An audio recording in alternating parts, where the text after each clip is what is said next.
stories here. This is a 25-year-old lady who was seen in accidents and emergency with chest pain and shortness of breath. She was on aspirin and had very recently stopped oral anticoagulation. Shreya, you will have to put off your speaker. Mute yourself. Sorry, sir. On advice by her physician on a review visit 2 months back. She was started on warfarin by a physician for a period of 3 months and an aspirin after she developed left superficial femoral vein thrombosis in the 3rd trimester of her first pregnancy, confirmed by compression ultrasonography. Her pregnancy was complicated by preeclampsia requiring a preterm delivery. Family history: she has one uncle who was diagnosed to have borderline antithrombin deficiency, tested at a central laboratory when screened for thrombophilia. Apparently, he had a severe sharp chest pain during an episode of febrile illness, which was diagnosed as segmental pulmonary embolism just on chest X-ray. However, he was never followed up as he was left on lifelong anticoagulation by the same physician. A cousin had complicated pregnancy. Another cousin is being treated for a possible DVT by another physician in the same town. Till this date, she has never been investigated for any thrombophilia risk factor. So there is no price for making a diagnosis of pulmonary embolism in this. So this is the pulmonary angiogram she underwent, in which it's very clear that she has got a nice complete lobe involved pulmonary embolism. But in this, she was straight away taken for angiogram. Nothing else was done. So now we must realize that laboratory has some role in thrombosis. In fact, a major role. It is first of all identifying risk factors for in individuals who are at risk for thrombosis. So this is basically evaluating an underlying hypercoagulable state that puts them at a risk of venous thromboembolism or thrombosis. This is called as thrombophilia workup. Then second is identifying individuals who are at a higher risk for recurrent thrombosis or rethrombosis once they develop thrombosis. Then the lab also provides useful ancillary data for initial diagnosis, such as D-dimer. And the other important role of a laboratory is monitoring antithrombotic therapy. Now, this case scenario, she is now obviously a case of recurrent thrombosis because she had superficial femoral vein thrombosis, which is actually a deep vein thrombosis. And now she has got pulmonary embolism. But she was on aspirin and she had stopped warfarin. So nobody knows why they started warfarin. Obviously, they would have started because of the superficial femoral vein thrombosis. But then they started aspirin because she's pregnant and they probably thought that she may have some risk factors. Nobody is sure. Of course, she has further complication of her pregnancy, which is also probably related to her hypercoagulable state. The uncle had borderline antithrombin deficiency as per some test that was done in a remote laboratory where the sample was collected from their village or their town and was sent to a remote laboratory. Chances of a pre-analytical error being there. He was diagnosed to have pulmonary embolism based on a chest X-ray. And this is during a febrile illness. And he had shortness of breath. It could be even, chest X-ray can be mistaken, and pneumonia can be mistaken for pulmonary embolism. We are not sure whether he is actually a thrombophilic, whether he has got, and antithrombin deficiency was never reconfirmed again. So the most important thing is either in the uncle or in this lady, never a D-dimer was done. And for example, the uncle was left on lifelong anticoagulation, not being monitored for the warfarin therapy that he was on. And the lady was left on aspirin for something which was venous thromboembolism. So there are a lot of issues here. The role of a laboratory was never utilized, because one of the roles of the laboratory is to prevent recurrent thrombosis. And this lady has developed a life-threatening thrombosis, and the laboratory was never used for any prevention. And of course, the laboratory was never used for looking for any underlying thrombophilic condition. Whatever was done on the uncle, nobody is sure. So what is a thrombophilia workup? Which all risk factors should we test for? Who should be tested? The reason that testing should be performed? When and where the testing should be performed? How to test at a remote location? Which kind of test is to be performed? And strategies to make the testing cost effective, because thrombophilia workup are very expensive. Whom? All patients with venous thromboembolism, or those who have got history of fetal loss and complicated pregnancy. Sometimes an asymptomatic first degree relative who is very, very concerned because they may be at a risk of thrombosis because they are faced with either a female relative who is planning to start oral contraceptive pills, or they are on HRT. They are always worried whether they are, because all these are hypercoagulable state, whether they'll develop some venous thromboembolism. Reasons for testing: identification of a risk factor, so that in a asymptomatic relative you can put them on primary prophylaxis, and in those who have already had thrombosis you can put them at secondary prophylaxis. Then of course we presume that identification of a hypercoagulable state may be helpful in prevention of rethrombosis. That is a hopeful issue. And then maybe prevention of a fatal thrombosis, because this episode in this lady could have been fairly fatal. When should you do the testing? Ideally away from an acute thrombotic event, and when the patient is off anticoagulation, because both these factors will affect the levels of the factors that we are testing for. Where should the test be performed? It should be performed and interpreted by professionals with suitable skills, experience, and competence. Because you must realize that there are many machines which can do these tests. But however, if the person doesn't know anything about these tests, they can lead to a lot of misinterpretation. Like possibly the uncle may also have been labeled as antithrombin deficiency, may actually not be antithrombin deficient. How to test at a remote? So transportation and storage is a big factor that has been recommended well in NAVL, that you should transport all coagulation samples in a frozen state to any laboratory. So it is very important also to identify which type of test to be done, whether you need to do a phenotypic test, that is a plasma based assay, or should it be a DNA test. So in conditions like protein C, antithrombin protein S, we know it's plasma. Homocysteine levels also ideally plasma, but we know that conditions like factor V laden mutation, it is ideal to do a genetic test. Also, the selection of tests that you do, you should not just select a test because it can measure the level of a particular factor. I'll come to that later, because antigen assay by immunoassay is a very wrong test to have. Protein S by clot-based assay is a wrong test to have. And issues about APCR, activated protein C resistance. So antithrombin is, the prevalence is 0.02% in general population, and among people who have had thrombosis, it can be up to 7.5%. There are two types of deficiency, type 1 and type 2. One is a quantitative deficiency, other one is a qualitative deficiency. The assays available are antigenic. As I said, antigenic assay is available. The functional assay is looking for the cofactor activity of antithrombin, because we know that antithrombin combines with heparin to block the enzyme. So it's a cofactor activity. Ideally, this is the assay that's preferred.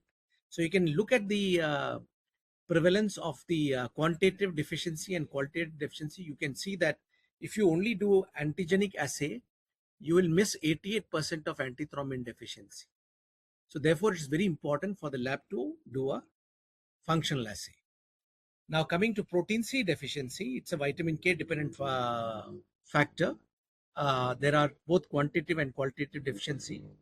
Ideally, the assay should be a functional assay. Here in the functional assay, there is a snake venom. It's a copperhead snake from US, which directly activates protein C in the plasma, and you just provide a substrate to protein C and directly measures the amount of protein C in the plasma. Now, protein S, also vitamin K dependent factor, is a cofactor for activated protein C in its inactivation of factor 5 and factor 8.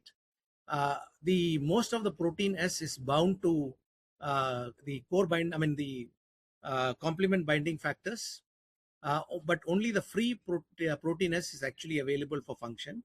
So ideally, you should do a free protein S antigen assay to pick up 99% of protein S deficiency. But the most important rule is that whenever you identify a deficiency of antithrombin, protein C, or protein S, we can only classify a patient as deficient if they continue to be deficient in a repeat assay. So therefore, two assays have to be done before you classify a patient as deficient. For example, the uncle of this lady, we called him antithrombin deficient on a single assay, which also could be a suspect assay. This is a very interesting assay, which is called as activated protein C resistance. This is a very interesting fact is that Bjorn Dahlback was a very famous person, hematologist in Sweden, in Malmo. He developed this activated protein C, which is, the protein C which is activated. And then to the plasma of patients who had thrombosis, he added activated protein C. So when you add activated protein C, we know that protein C destroys factor 5 and factor 8, almost converting the patient's plasma into a factor 5 or a factor 8 deficient plasma, like hemophilia. So when you do an APTT after adding activated protein C, the APTT will be almost like hemophilic, very prolonged. And obviously he found that in normal people, the APTT was getting prolonged, and therefore, but interestingly, those patients who had thrombosis, he found that the on adding activated protein C, the APTT was not getting prolonged. So therefore, he called this phenomena as activated protein C resistance. Now, he was not sure whether the resistance was in factor 5 or factor 8. So what he decided was he will mix the patient's plasma with factor 5 deficient plasma, so that he isolates the factor 5 in the patient, or with factor 8 deficient plasma, so he isolates the factor 8 of the patient. And he found that this particular resistance to activated protein C was only identified when it was in factor 5 deficient plasma. But before he could find out the mutation, Roger Bertina from Leiden identified the mutation as factor 5 Leiden mutation, causing resistance to activated protein C. So this test is available in the market, where you add activated protein C, and we can look for resistance to protein C in the activated protein C in the plasma. And if there is resistance, it indicates that the patient has got factors which are putting the patient at a risk of thrombosis. It can be independent of factor 5 Leiden mutation also. So sometimes there's something called acquired APCR, which is also an independent risk factor for thrombosis. Then, of course, the other test that you need to do, which is a topic for another seminar, is lupus anticoagulant, which is anti-phospholipid antibody testing, ideally tested by 2 phospholipid-based tests, of which DRVVT has to be a mandatory test, followed by mixing and confirm, of course, and then combine it with other anti-phospholipid antibody tests like anti-cardiolipin antibody and anti-beta-2-GP1 antibody. So after all these efforts, what is the main aim? We have to prevent recurrence. Of course, put the patient on lifelong anticoagulation will prevent 95% of recurrent thrombosis, but it increases chance of bleeding by 10-fold times. So in view of risk of anticoagulation, there is a need to improve risk stratification on who will benefit by long-term anticoagulation. So the thrombophilia workup is ideally to identify individuals who are in a low risk cohort, That is, the event of thrombosis was actually a provoked event, not an unprovoked or a spontaneous thrombosis, who might have a typically high risk of recurrence and therefore might benefit from continued anticoagulation, or individuals in a high risk cohort, that is an unprovoked first event, who might have an atypically low risk of recurrence and therefore may not require continued anticoagulation. So this is the main aim of thrombophilia workup. But unfortunately, none of the parameters that we use for thrombophilia workup has been shown to be of any benefit in emphasizing this. And interestingly, when you do thrombophilia workup, we are only testing for certain factors. There are many more factors which may have not been identified till now or are being considered as a risk. So when you do a thrombophilia test and the lab says there is no thrombophilia risk factors identified, it gives a false reassurance to the patient that I have no risk factors. That is also a dangerous thing on depending on thrombophilia testing. So now the emphasis has changed. That is to look for tests that can predict risk of recurrence and identify patients that benefit or not from long-term anticoagulation. So we all know that the main culprit is thrombin. If thrombin is generated, clot is present. So what are the markers of thrombin? There is thrombin antithrombin complex, the fibrinopeptide A, which is released from fibrinogen when thrombin acts on fibrinogen, prothrombin fragment 1 and 2, which breaks off when prothrombin is converted to thrombin. D-dimer is a product of thrombin. So there are so many products available, but for example, I'll show you why D-dimer is a product of thrombin. Everybody thinks that D-dimer is a product of fibrinolysis, but see, you should realize that when thrombin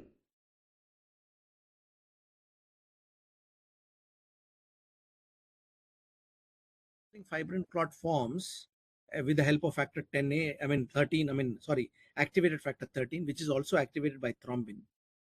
And only on cross-linked clot, if the plasmin acts, then only you get D-dimer. So D-dimer is a product of cross-linked fibrin, which can only happen if thrombin was produced. Without thrombin, you will not get cross-linked products like D-dimer. So D-dimer is a product of thrombin. Of course, it's also a product of plasmin, but without thrombin, you will not get D-dimer.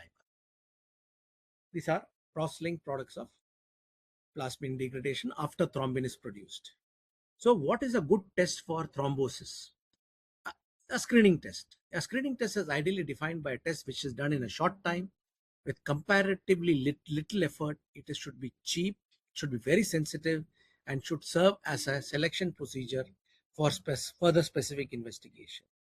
So D-dimer testing has emerged as a useful laboratory tool for the diagnosis of venous thromboembolism over the last 28 years after this article by Henry Bonomu, who said that patients who have pulmonary embolism have D-dimer more than 500. So he used this test as a test with a very good negative predictive value. That is, if the D-dimer is less than cutoff, the chance of thrombosis in the patient is highly unlikely.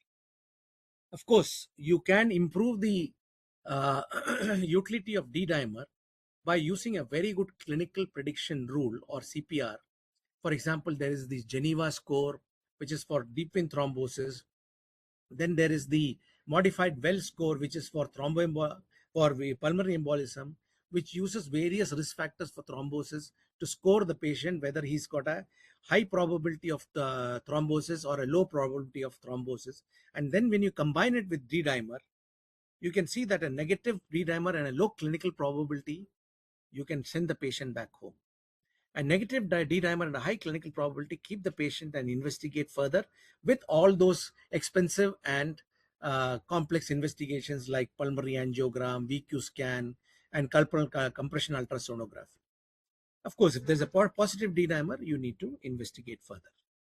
So utility of D-dimer in DVT, you must realize that outpatients, there is a high false positivity for deep vein thrombosis. You must realize that 70% of the patients who land up in either OPD or accidents and emergency with possible signs and symptoms of thrombosis, 70% of them do not have thrombosis. So if you combine it with D-dimer and CPR, you can save a lot of money and time for the clinician as well as for the patient. In patients, of course, we know that chance of DVT is higher because immobilized patients. But again, here, if you use CPR and D-dimer, you can realize the potential value of D-dimer in patients who may have deep vein thrombosis. In pulmonary embolism, combination of low clinical probability and a negative D-dimer can effectively rule out pulmonary embolism, a dangerous clinical condition which can effectively be ruled out. In patients with high clinical probability of pulmonary embolism, D-dimer had a higher negative predictive value than the Wells CPR. Combination of both further improved the diagnostic algorithm. And the other advantage of doing D-dimer is that it was directly proportional to the severity of pulmonary embolism. At levels more than 20,000 nanograms per ml, it indicates that your management of the patient needs to be a little more aggressive. Otherwise, when this patient recovers, you'll have massive pulmonary hypertension. The patient will probably need to live with an oxygen cylinder all their life. So, how can we use D-dimer? Can it be utilized to identify recurrent DVT? There was this beautiful article which came in NEGM maybe 35 years back. That is doing D-dimer testing after stopping anticoagulation therapy. So here you had certain patients who have been on oral anticoagulation for a defined period of time. They were stopped on anticoagulation. After the defined period of time. 1 month after the stopping, they were asked to come back and tested for D-dimer. And those who were negative for D-dimer or cutoff, below cutoff, they were left without any intervention. Those who have above cutoff were divided into placebo and continuation of anticoagulation. And you can see this, those who had D-dimer above cutoff and were left without anticoagulation had a higher rate of recurrence compared to those who were left with anticoagulation.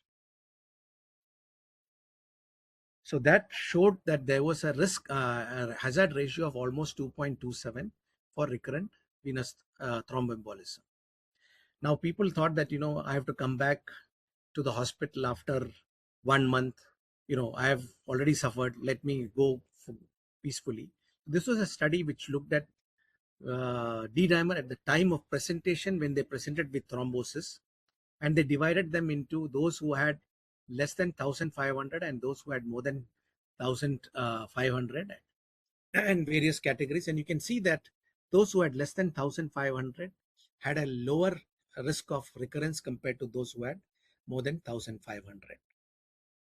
So these patients will benefit by being on prolonged anticoagulation. Now, once you start anticoagulation, you need to decide what anticoagulant to do. So let's go back to Virchow's old theory. White clot means arterial thrombosis, red clot means venous thrombosis. White clot is formed by platelets and red clot by coagulation factors. So if you want to prevent arterial thrombosis, you give antiplatelet agents like aspirin or clopidogrel.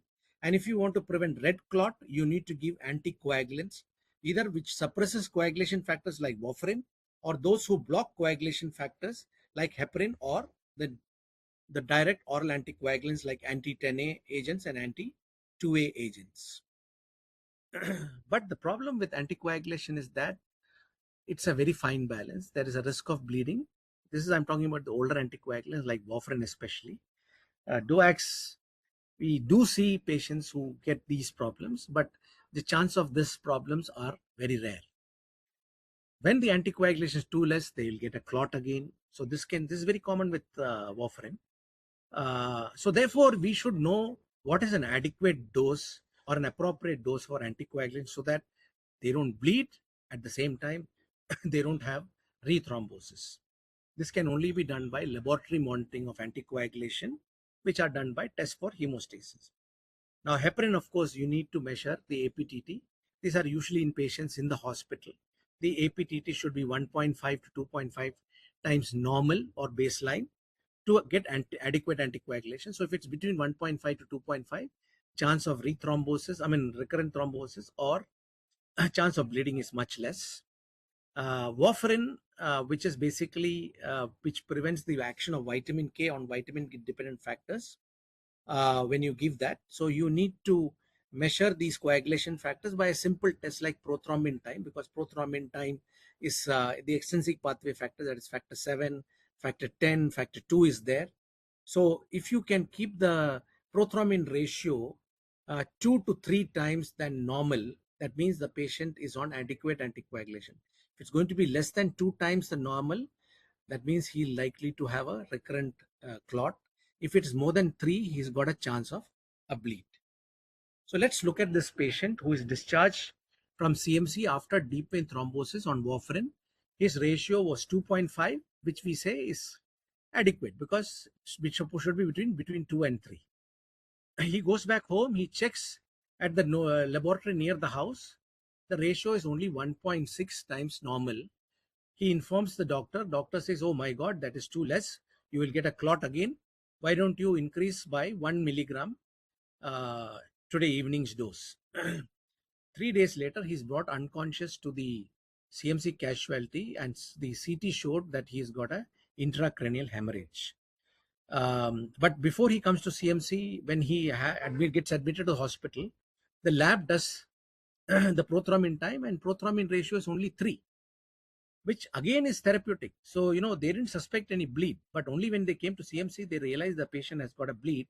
And when they repeat the prothrombin ratio in CMC casualty, the prothrombin ratio is 9. 9 is too high. So why is this problem? Within one same day, you're getting such a huge problem. So, prothrombin reagents, prothrombin test is done by multiple reagents from different places. A variety of reagents. Ideal reagent should be which can pick up deficiency of coagulation factor. Now, how do you overcome these variations? There is something called the International Sensitivity Index, or ISI. So that is the value given to the sensitivity of the reagent. If the reagent is very sensitive, the ISI is close to 1.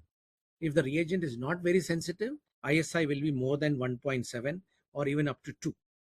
So ideally, you should use in the lab a reagent which has got an ISI between 0.9 and 1.4. I would say between 1 and 1.4. Now, when you give the report, like the prothrombin ratio, they say that you should ideally give the report not as prothrombin ratio, but international normalized ratio, which is nothing but the same prothrombin ratio which is expressed after incorporating the allocated sensitivity of the reagent into the prothrombin ratio. That is prothrombin ratio to the power of ISI. So then all the differences between the reagents can be overcome. So let's go back to our patient. The CMC ISI of the reagent was 1, while the local hospital ISI of the reagent was 2. So we know that the CMC ISI sensitivity was a good reagent. A local hospital with an ISI of 2 is not a very sensitive reagent. So now look at at discharge, prothrombin ratio of the patient was 2.5. CMC's ISI is 1. So the international normalized ratio, that is the prothrombin ratio by incorporating the sensitivity of the reagent, which is 1, is again INR is 2.5, because 2.5 to the power of 1 is 2.5. In the local laboratory, the prothrombin ratio is 1.6. The ISI is 2. So by incorporating the ISI into the prothrombin ratio and converting that into international normalized ratio, 1.6 to the power of 2 is 2.5. So if he had given the result as international normalized ratio rather than prothrombin ratio, the doctor would not have increased the dose of the warfarin by 1 milligram. So now let's look at the event, the prothrombin ratio after the events happened.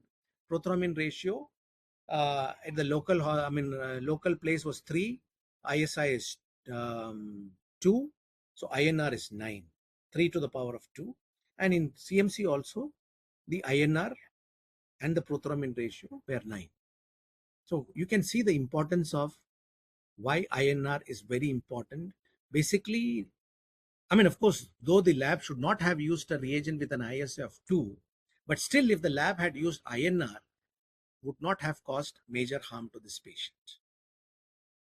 Okay, let's go to the next case, which is an itchy bleeder. A 6-year-old boy presents with easy bruisability, epistaxis from both nostrils since the last 6 months. All bleeding episodes treated with pressure are treated with pressure and ice application, and the bleeding stops. There is no his past history is that he's a Muslim boy. He has had circumcision at the age of 2 years, and there was no excessive bleeding during circumcision. He is born of non-consanguineous marriage, and there is no family history of bleeding. So now the issue is this patient has been referred for investigation of a bleeding disorder. So we'll have to first find out, is there a chance that this patient is likely to have a bleeding disorder? So I'm sure Dr. Naveen Kakkar must have identified certain criteria to identify a bleeder. That is, from the symptoms to identify if the patient is a bleeder or not a bleeder, whether you need to use a bleeding score to identify a bleeder or not a bleeder. Is this, if the patient is a bleeder, is this a severe bleeder like hemophilia or a mild bleeder?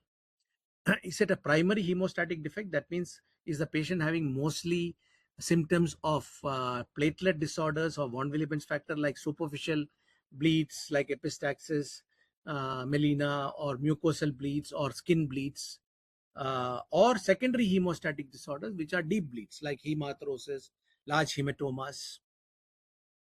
Is this an inherited or an acquired disorder? Of course, inherited disorders will be, patient will be bleeding from a young age. Is this and if suppose it is inherited, is it autosomal dominant, autosomal recessive, or X-linked recessive? Because that helps us identify whether it's a hemophilia A or hemophilia B or a von Willebrand disease, and what's the likely diagnosis. And from this you can make out what simple test needs to be done to make a diagnosis of a bleeding disorder. So coming back to this patient, is this patient a bleeder? He's got easy bruisability and epistaxis. Maybe a bleeder, we're not sure. Severe or mild? Most likely mild. Primary hemostatic, because he's got superficial skin bleeds and epistaxis, so it's definitely going to be primary hemostatic. Is it inherited? 6-year-old boy, but from the age of 2 years, he has had a challenge, hemostatic challenge. He never bled. So we are not sure whether it is inherited or acquired. Sometimes, in a hemophilic, circumcision will bleed, but in a platelet function defect, the circumcision may not bleed. So therefore, you need to be still careful about looking at that type of history. Then, of course, if the patient is, of course, we are not looking at that now. We are still trying to sort out whether it's acquired or inherited. Now, looking at the investigation, patient's hemoglobin is 11.9, total count is 18,000, which is quite high. Not quite high, slightly high.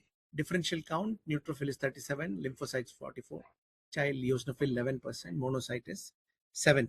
Platelet count is slightly low, 1 lakh, but it is still good for hemostasis, 1,10,000. Peripheral smear shows mild red cell anisocytosis with hypochromic and microcytic red cells, platelet anisocytosis with anisogranularity, and eosinophilia on the upwards. Eosinophil is 11%. The bleeding time is slightly prolonged, 7 minutes. Reference range is 2 to 6 minutes. So bleeding time is prolonged. So what is the next step? What is bleeding time? Bleeding time is the time taken by a standard skin wound to stop bleeding. So that's very important. Standard skin wound to stop bleeding. Now, bleeding time is not done on everybody. Bleeding time is a test which should only be done on patients who have got a positive bleeding history. If they do not have a bleeding history, you should never do bleeding time on them. Bleeding time is a test for confirming the presence of a bleeding disorder in a patient who has got history of bleeding. It is not a test to identify bleeders among normal people. So never do bleeding time in those who do not have history of bleeding. It is, in fact, it's a ban. It's banned, not allowed. So now there is a standard way of doing it. We do the modified IVS method. We use a clean area. We tie the BP cuff at 40 millimeters of mercury to equalize the venous return. And we stab confidently 3 times parallel to the antecubital crease, assuming that one of the wound could be a standard skin wound. Stop the stopwatch when all the wound stops bleeding. Normal is 2 to 6 minutes. Prolonged bleeding time can indicate a vascular defect. It can indicate a platelet addition defect, which could be because of von Willebrand's factor or platelet glycoprotein 1B defect, which is Bernard-Soulier syndrome. It can be a platelet aggregation defect like Glasman's thrombasthenia, or it can be a platelet secretion defect. Now, how do you differentiate between these disorders? You need to do further testing. But before that, let's look at other tests for this, because von Willebrand's disease factor rate is low, so APTT will be prolonged. So PT is normal, APTT is normal, thrombin time is normal, von Willebrand's factor is normal. So what should be done next? So next should be platelet function test to rule out platelet function disorders. Von Willebrand test we have already done, so that is normal. So platelet function test is done by a method called as platelet aggregometer. It's a very simple device. It's a light transmittance device, it's like a spectrum, a colorimeter. But here it looks at transmittance of light, not absorbance of light. So you make platelet rich plasma. Because platelet is a particle, it will be turbid in the plasma. When you keep it in suspension with the help of a stirrer, you can keep the platelet in suspension. So when the light passes through the platelet rich plasma, light will not pass because the platelet is turbid and it will not allow the light to pass. Now, as the light is passing, you add an agonist to the platelet. That means the ones which allow the platelet to get activated. So when platelet gets activated, they start aggregating with the help of glycoprotein 2B3A and von Willebrand's factor or fibrinogen, and they start aggregating. And once they start aggregating, they start settling down to the bottom. So when they start settling down to the bottom, the light passing will increase. So increase light transmittance means the platelets are normally functional. So let's look at this one at the bottom. You can see that there are two patients here. One in the bottom, you can see that as you add the agonist, you can see the increase in light transmittance. With agonists like ADP, epinephrine, collagen, you can see the increase in light transmittance and Ristocetin. But in this patient on the top, you can see that after adding the agonist, there is no aggregation. So there is no increased light transmittance. With epinephrine, there is no aggregation. With collagen, there is no aggregation. No aggregation means absence of glycoprotein 2B3A, which is a diagnosis of Glasman's thrombasthenia. Now coming back to our patient has normal response to Ristocetin, epinephrine absent response, collagen absent response, ADP absent response, arachidonic acid subnormal response. 6-year-old boy. So what is the probable diagnosis? Is it Glasman's thrombasthenia? Is it Bernard-Soulier syndrome? Is it von Willebrand's disease? Or none of the above? So in our lab, we do a very simple test. It's called the clot retraction test. The blood that is kept in a glass tube, 1 ml of blood. After 2 hours, of course, within 20 minutes, the blood will clot. But within 2 hours, the clot will start retracting. So that is a function of the platelets. If the clot does not retract, the patient has got Glasman's thrombasthenia, or he's got severe thrombocytopenia, or he has been given an antiplatelet agent which is strong like abscesimab or Riopro. In our patient, the clot retraction was present. So if you are thinking of Glasman's thrombasthenia, in Glasman's thrombasthenia, clot retraction is absent. So what is the diagnosis? So sometimes it may be a good idea to go and look at the blood film. And if you look at the blood film, what do you see here? You see an eosinophil. How many platelets do you see in this film? 1, 2, 3, 4, 5, 6, 7, 8, 9. Okay, did you count 9 platelets? If you didn't count more than 6 platelets, that means there are platelets which have got no granules. And there are some platelets which have got some granules and some platelets which have got normal granules. So you can see that there is difference in size of the platelet, which is called platelet anisocytosis, and difference in staining of the platelet, which is called platelet anisogranularity. Here also you can see some platelets which have not taken up the stain. So, for example, here there are 1, 2, 3, 4, 5, 6, 7, 8. So you can see the platelet count is also on the lower side, but some of the platelets are not staining up. So what is the diagnosis? This diagnosis is called as acquired platelet dysfunction with eosinophilia, which is usually because of parasitic infection and probably an irritation or some macrophagic response in which the platelets degranulate, and once they degranulate, the granules are not available for platelet function, and therefore the patients present with symptoms. It is very eminently reversible by getting the platelet morphology back into normal. So the most important thing is abnormal platelet morphology of varying degree is the finding. So these are the various symptoms that are present in these patients with APDE. Majority of them have ecchymosis. Epistaxis is the other one, gum bleeds, GI bleeds, hematuria, hematomas. So these are all the various important symptoms. So the eosinophil counts are increased. There is mild leukocytosis. Platelet counts are very normal, but in 3% of the cases, you can get mild thrombocytopenia. But the platelet morphology is the most pathognomonic sign to make a diagnosis. The smear shows pale stained platelets, fewer granules in the cytoplasm. So this is the classical morphology. And once you start the treatment, you can see the platelet morphology becoming normal and the patient becomes free of symptoms. So you can see the gray, they're not gray platelets, they're ghost platelets. Yeah, so the extent of abnormal morphology correlates with the severity of clinical bleed. Bleeding time is prolonged in about 60% of the patient. Platelet function is abnormal in 90% of the patient. Then, of course, platelet aggregation almost sometimes vary and look like Glasman's thrombocythemia or can look like any platelet function disorders that have been described on this earth. So management is treat the cause of eosinophilia and the patient's symptoms will start disappearing. Okay, so now another case, 25-year-old female postpartum has bleeding gums, mildly icteric, has thrombocytopenia. That's probably the cause for the bleeding gums. The blood film shows these features. I am supposed to ask you what are these blood film features. Does anybody want to volunteer and describe this blood film? Because this is an easy blood film. The previous one, I didn't want to ask you because if you're not used to seeing ghost platelets, you will not identify them. Does anybody want to identify this? I remember the name Ishani. Dr. Divyani was there, sir.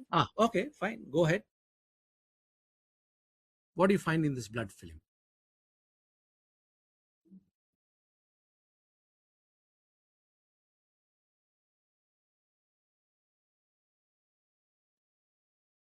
Evika. So someone in chat box has replied schistocytes. Oh, very good. Schistocytes are there. You can see the arrow is showing the schistocytes. Very good. What is absent in the blood film? Are there platelets? Do you find platelets there? There are no platelets. What's the diagnosis, especially with raised creatinine, raised LDH, mildly elevated bilirubin? Diagnosis TTP. Deficiency of ADAMTS13, which is a von Willebrand cleaving protease, and usually an autoantibody, especially close to pregnancy, can precipitate as TTP. Mortality is usually more than 80%, but by the advent of plasma exchange, where you remove something bad, which is ultra large high molecular multimers, and then you give them ADAMTS13, you will bring down the mortality to less than 20%. ADAMTS13 assay will confirm the diagnosis of ADAMTS. So now the importance of the thrombotic microangiopathy is that previously, of course, the diagnosis was based on clinical symptoms, blood picture findings, treatment, therapy starting, and monitoring of therapy, monitoring of blood film to see whether there is a response to therapy. Now, with the advent of rapid turnaround time assays, which is automated ADAMTS13 assay, the new guidelines insist that when the patient clinically presents with TTP, do the assay. When you do the assay, also identify the presence of an antibody, an auto-antibody to ADAMTS13, which is the most common type of TTP, which is called ITTP, immune thrombotic thrombocytopenic purpura. If the antibody is identified, may be a good idea to give what is the titer of the antibody, because plasma exchange may not work if the titers of the antibody is high. So you'll be keeping on doing plasma exchange, 20 plasma exchange, 30 plasma exchange, and if the titer of the antibody is high, the patient is not going to respond an iota. The platelet count will be low, the symptoms will be higher, the ultra-large multimers will continue to be produced, and then you'll have a bad outcome. So these type of patients, once you identify the titer, they can be started on antibody therapy, including rituximab. So with the advent of the automated ADAMTS13 analyzer, we have been able to do these assays. We do the assay for about 4,775 rupees. In this assay, in this cost, we not only give the report of the amount of ADAMTS13, but we also tell them the presence of antibody and what titer the antibody is present. Because it's the responsibility of the lab to give a good result for a good outcome of the patient. But the issue was that we came out across one of these patients who had a recurrent focal neurological deficit, a 53-year-old lady, which involved bilateral upper limbs, angle of mouth deviation, CNS symptoms, recurring every 3 days. MRI should not show any problems. There was symptoms of rheumatism. Basic counts did not show major problems. Bilirubin was normal, PTINR was normal, and then you have some autoimmune workup which showed some positivity. The LDH was slightly raised. So there was a request because there was thrombocytopenia, there was a request from the intensive care for doing an ADAMTS13 assay.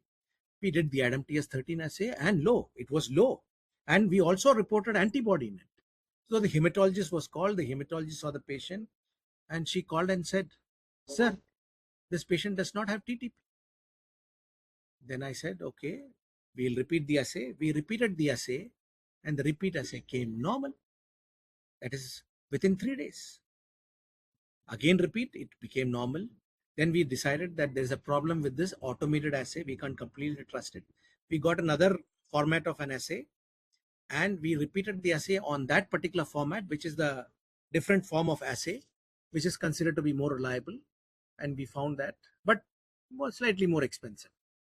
So we found that the ADAMTS13 levels were normal. So then we realized that there are many cases where if you do the ADAMTS13 levels with a particular method, it may falsely show to be normal. And you should definitely have an assay system in your lab which is reliable and which does not have this risk of reporting somebody with falsely low normal levels of ADAMTS13.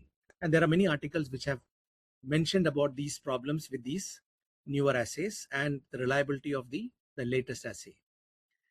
So the cause of discrepancy is usually high levels of vulnerability factor. Sometimes the antibodies that inhibit ADAMTS13 enzyme activity, sometimes non-specific proteases in sepsis can cleave and damage ADAMTS13 protein.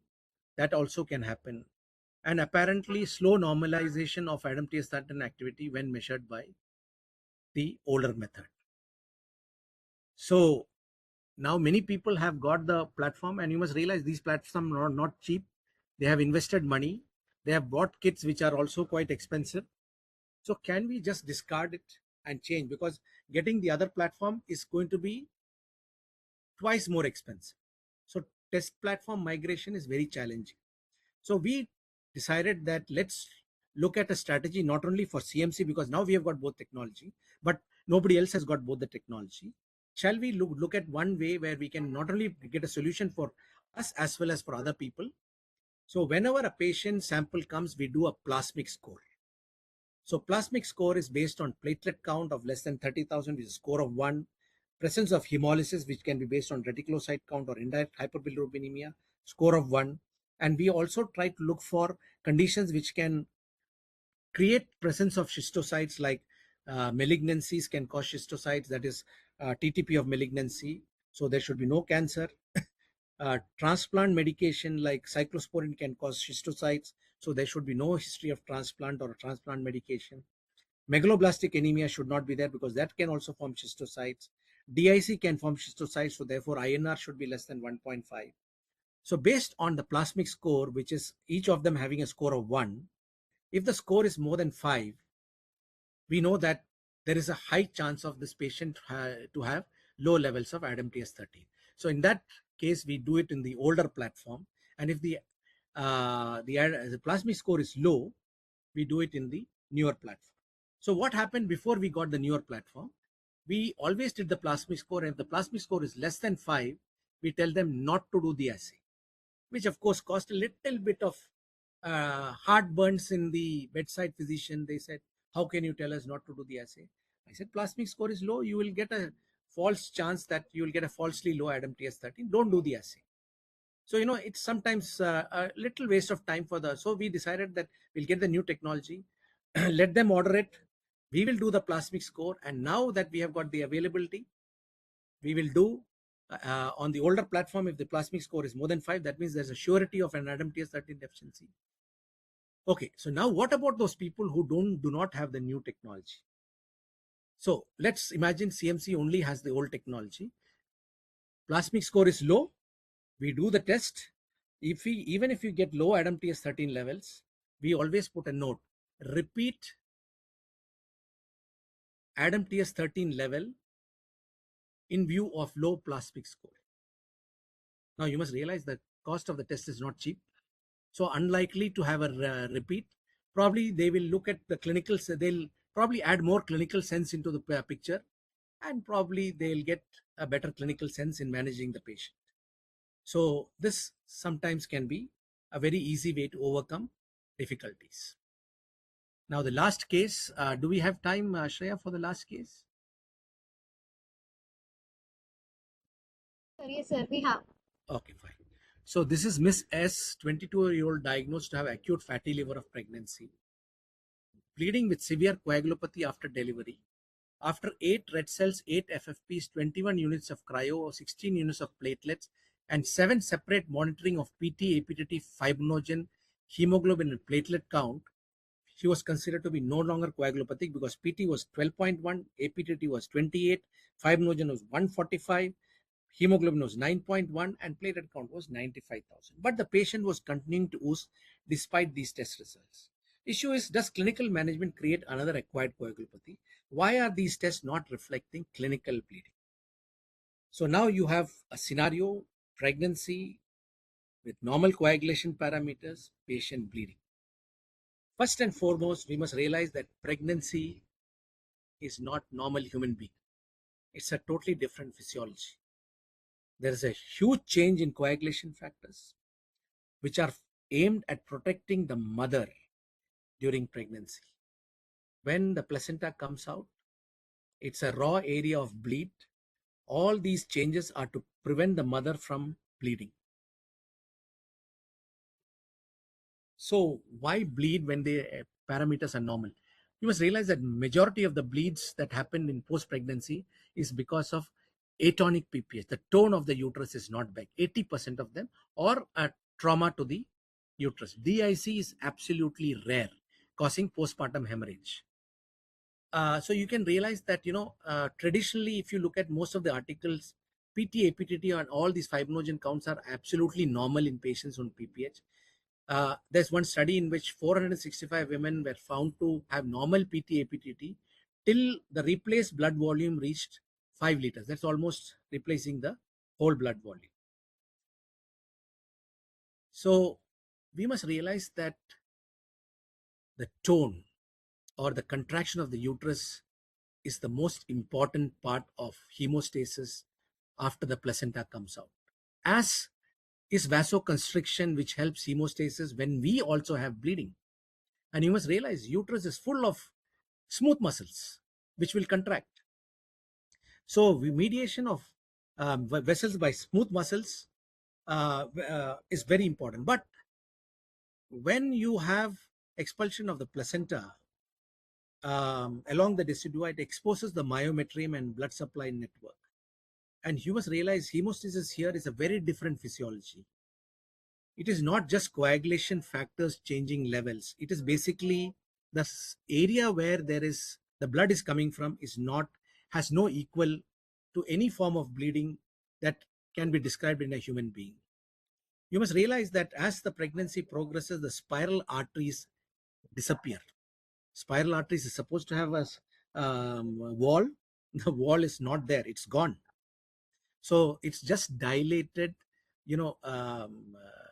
syncytium of vessels there, just vessels surrounded by uterine smooth muscles. So there is no vasoconstriction that is possible because there are no blood vessels and there are no smooth muscles of the blood vessels. There is only smooth muscle of the uterine wall. So now you can realize that if the uterine smooth muscles contract, then only there's a chance of approximation of those spaces from which the blood is coming out. And that is why the uterus contracting after the placenta comes out happens at a rate. And it's not the first contraction which stops the bleeding. It's usually after the third contraction, which has to happen at a certain period of space, that the bleeding completely stops. And that uterine contraction, and maybe it has got nothing to do with factor 8, because there is no time of making all those cascades. It is just the fibrinogen getting converted to fibrin, with some thrombin being produced. So postpartum hemorrhage, of course, we know the definition, more than 1 liter of blood loss after cesarean, or more than 500 blood loss 24 hours after vaginal delivery. Massive PPH is when it's more than 2.5 liters. In these situations, coagulation tests are normal. And, obviously we are using reference ranges, which are normal adult reference ranges. We don't have reference ranges for pregnant ladies. But the discovery recently to find out that fibrinogen is a very important factor in pregnancy, as we realized. When the uterus contracts, fibrinogen has to be available for it to get converted to fibrin and narrow and get into the spaces where the uterus contraction is helping to narrow. So they found that fibrinogen levels of 200 milligrams per deciliter has a positive predictive value on patient recovering, and if it's less than 200, it has a positive predictive value of 100% progression to severe postpartum hemorrhage. Levels less than 200 milligrams per deciliter on average 4 hours after start of PPH was an independent predictor of progression to artery ligation, hysterectomy, or admission to level 3 intensive care. So what should be monitored? Fibrinogen level, not by any other method, but by the von Closs method, which will give you the right amount of fibrinogen. Now, there is a talk about this massive transfusion protocol, and when the patient has PPH, the massive transfusion protocol is elicited, which is basically giving unmonitored transfusion of packed cells, FFP, and platelets. Please understand that shock packs in pregnancy is a huge disadvantage, because the pregnant lady has fibrinogen which may be 3 to 4 times than that of how much is present in the FFP. If the lady is supposed to get 600 milligrams of fibrinogen in her body, the FFP only contains 150 milligrams. You give FFPs 150, 150, 150, and you will bring down the 600 milligrams to 150. And when the uterus contracts, we don't have 200 milligrams per deciliter for the uterus to stop bleeding. So unmonitored transfusion of FFP can be dangerous in postpartum hemorrhage. Anyway, because the fibrinogen was 145 in this lady, we brought it up to 200, and the lady stopped bleeding after cryoprecipitate. But you must also realize in ICU there are impaired preconditions.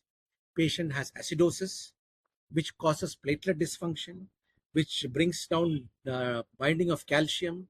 It even decreases the propagation phase of coagulation. Hypocalcemia can happen because of citrate toxicity, which reduces the function of platelets, coagulation factors, and fibrin clot. Low hematocrit is a dangerous point which people ignore, and hypothermia. We must realize that red blood cells also make a huge role in hemostasis, because when the hematocrit is good, it takes the platelets to the side of the blood vessel, to the side of the injury, to the site of the injury, and allows the platelets to function properly. If the hematocrit is low, the platelet cannot be bargenated to the site of injury. It will be in the center, and they will not be able to elicit the function of platelet plug formation, and the bleeding will continue. So the rule is that when the hematocrit is low, get the hematocrit to be more than 30 to get hemostasis. Hypothermia. We know that all coagulation reactions take place at 37 degrees centigrade.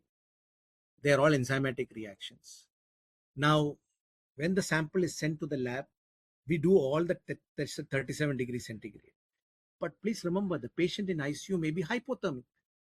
We don't know whether the temperatures are 35 degrees, 34 degrees centigrade. At the same time, we are doing the test at 37 degrees centigrade. So when we are doing the test at 37 degrees centigrade, we are overestimating the hemostatic potential or the capacity of that individual.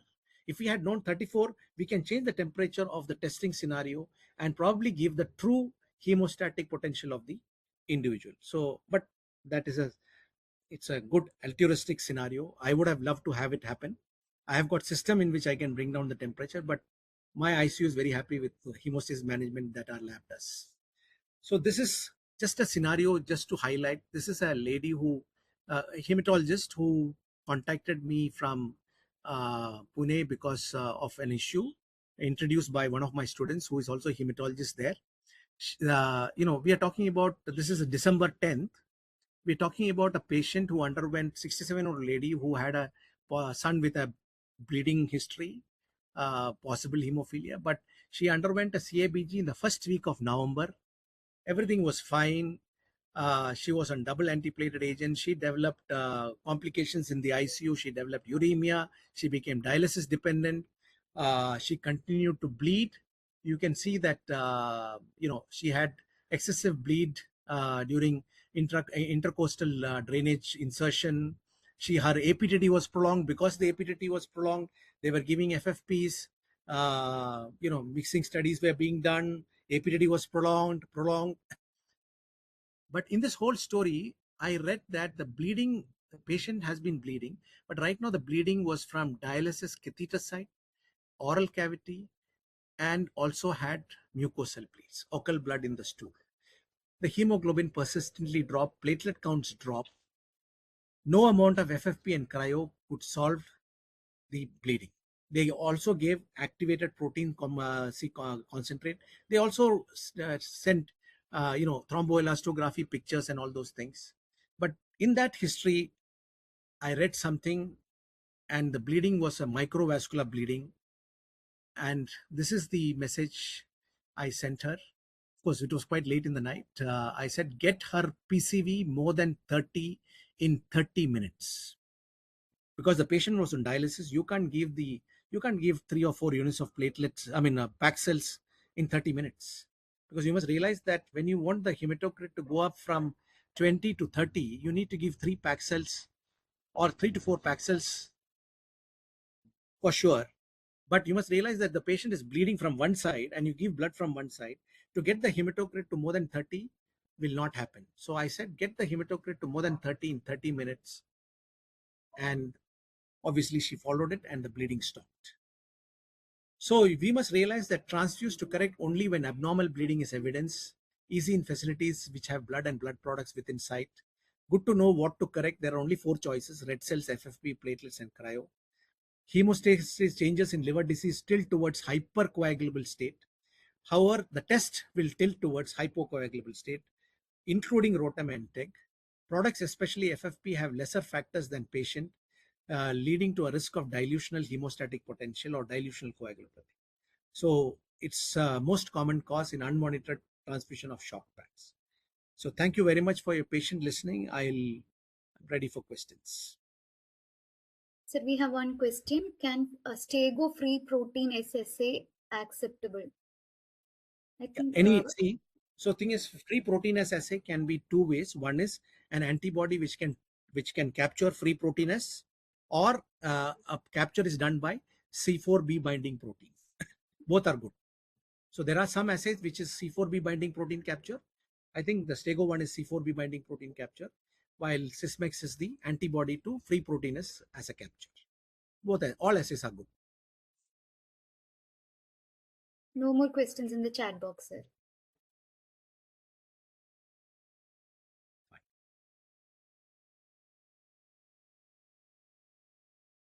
So, thank you, sir, for this inspiring session, which was deeply informative and immensely relevant to the clinical work. Always welcome.